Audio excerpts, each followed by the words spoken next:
Hey, good morning, everyone. It's Glenn Kellaway coming to you from the basement. Hope everyone's doing well today. I am taking off for Orlando, Florida for a few days this afternoon, so I wanted to get a video uploaded before I took off. I'm sure I will be doing some from the sunny south when I get there. I just uploaded a video that you must watch. I insist on it. It's a record review on a new album that I am so excited about, so please check it out. Uh, it was just uploaded just before this one on the same morning. Today I wanted to talk about something. I did a live chat last night and I brought this subject up. I was going to keep it to myself, but no, and it turned into quite an interesting discussion. So there are epic debut albums. I come to mind is Boston. That Boston album when it came out, everybody had it. It was all over the radio. Every song is solid. It just was a phenomenal record, like mind-blowing good. I'm not talking about just an okay uh, record. Somebody puts out a nice record, it's good. But I'm talking about something that's really really special. And but you know what? They couldn't follow it up with anything as good.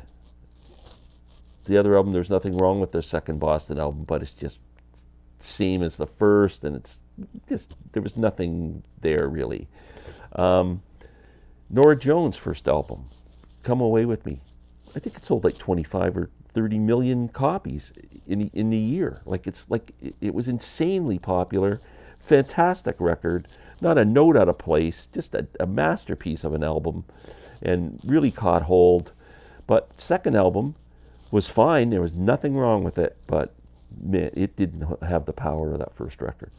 So my point is, how many artists have actually uh, burst on the scene with a great debut album and followed it up with an album that's just as good?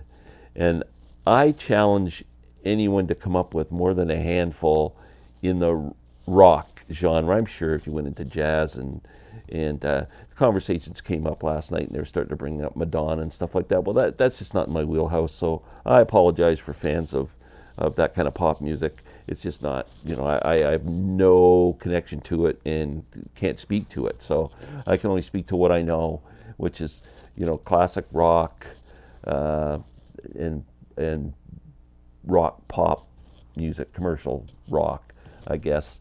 Um, anyway, my point is, if you take the top artists of all time, the Beatles, they don't work. Please, please me. It's just there's some covers and there's nothing wrong with it. I mean, it's the first Beatles album. It's special, but it's. I mean, you think of it's not Abbey Road. It's not Sergeant Pepper. So you can't do the Beatles' first album and second album. The Stones' first albums were mostly covers. There was nothing really to see there other than, they were really good albums. Who else? Bob Dylan. First album is mostly covers and one song. And I think if anybody ranked Bob Dylan albums, the debut self-titled album would not make the top 20 in most people's lists. Um, yeah, it goes on and on. Like when you think about it. So I racked my brain trying to come up with some. And I came up with six. And I'm not even sure if one of them works. Five of them I would argue that work, and so let's just discuss them. Let's just go with the one that I'm not sure if it works or not. Jimi Hendrix Experience, Are You Experienced? Well, of course. Fantastic debut album. This was a game changer. Acts as Bold as Love. Now there are some incredible songs on this. It's a fantastic record. I think it works. There's a couple of songs that I consider filler on this album. 90% of this album is great, not 100%. So that's why I'm kind of on the fence. But I let it slide in here. It's number 6 on my list. Jimi Hendrix, first two albums. How about Chicago Transit Authority? Man, what an album.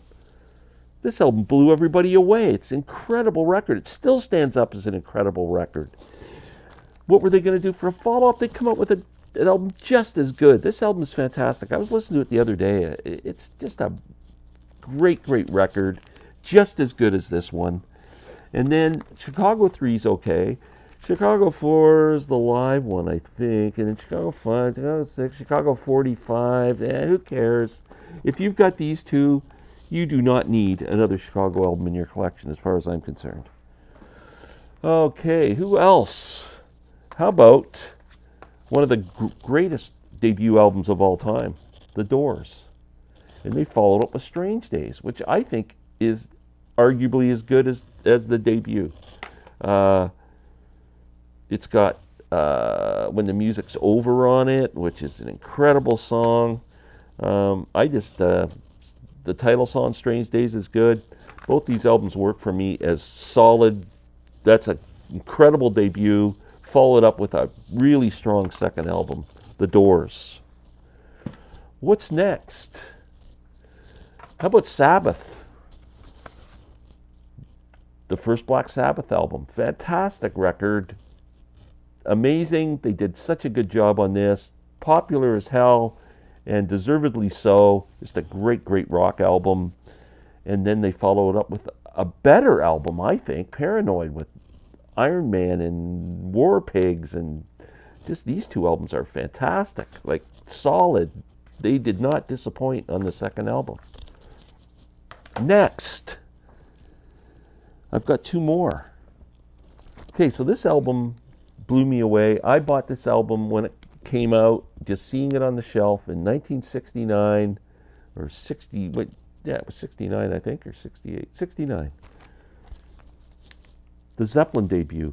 I mean, just the cover. I bought this for the cover and came home and listened to the opening riff on Good Times, Bad Times. Sold. Zeppelin fan for life. Fantastic record. Blues rock. How Many More Times? You Shook Me. Dazed and Confused. Come on. Communication Breakdown. Frigging incredible debut album. And then they follow up with this. You put a whole lot of love on the turntable. The first time you go, oh my God, this album is insanely good.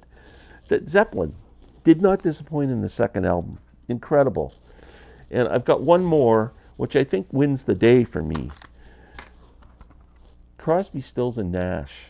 I mean, what a beautiful debut album. These three superstars, well, I don't know if you can call them superstars, but established artists get together and just come up with these beautiful harmonies and these incredible arrangements and well-written songs. Just a great record, Crosby, Stills, and Nash. And then they grab Neil Young, bring him into the fold, and come up with Deja Vu. Even a stronger album than this album, which is really strong. I think this is number one of the 1-2 punches. That's it, man. That's all I got. If I challenge you to come up with more. Last night on the live chat, my friend Rob from Northern Revolutions was making a case for the Eagles, the first Eagles album. But my argument is there's 3 hits on that album: Take It Easy, Witchy Woman, Peaceful Easy Feeling. And other than that, I think it's filler. Rob disagrees with me, and everybody has their opinion.